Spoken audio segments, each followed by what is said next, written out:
What about Jarrett Allen? That's a guy we mentioned came over trade, and a young center who's probably going to get a big time contract here coming up.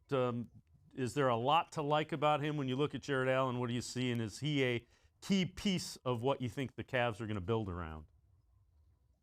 They're certainly considering him a key piece of what you're going to build around, because he really is kind of the modern day center. And by that, I mean he's not glued to the low post, like the 80s, 90s centers of yesteryear.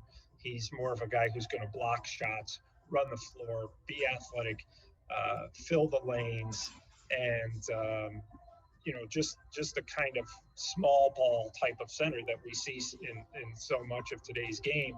And he's only 22 years old. So, yes, he's going to be a piece that they're counting on to kind of be part of that young nucleus right now that includes Garland and Sexton. Whether it's going to include both of them moving forward remains to be seen, but you also throw in rookie Isaac Okoro.